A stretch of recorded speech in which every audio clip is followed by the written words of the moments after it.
Hey, this is my third video. It is on school culture, leadership, and change. The two main sources I used for this video, the first one was actually chapter 9 in our book here, and that is Understanding the Dynamics of Change.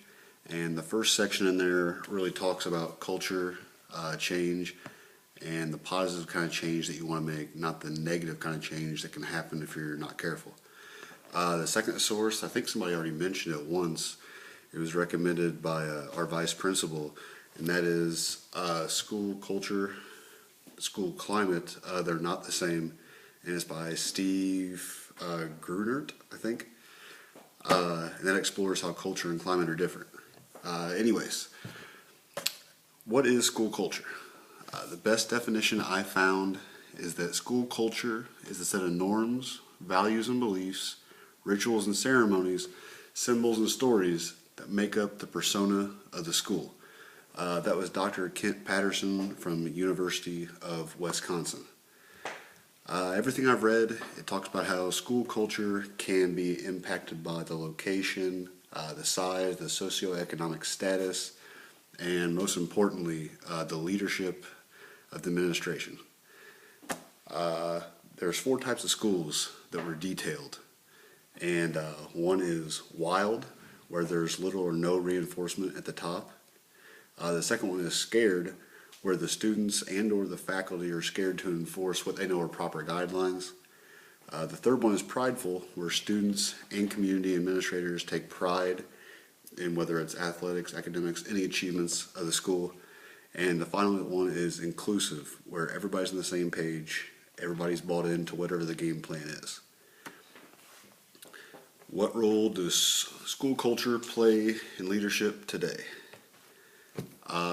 It's huge, whether it's any of those type of 4 schools I just described.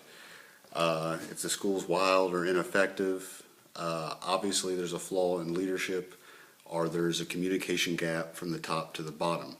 Or, as a few of you guys have already mentioned, maybe the teachers who know the leadership qualities and know the right way to do things are scared of being looked at as a mutiny, or they're scared just honestly not to fit in, but maybe just to keep their jobs. The quote at the end of chapter 2 in our book says, "Great principals take responsibility for their own performance in all aspects of their schools."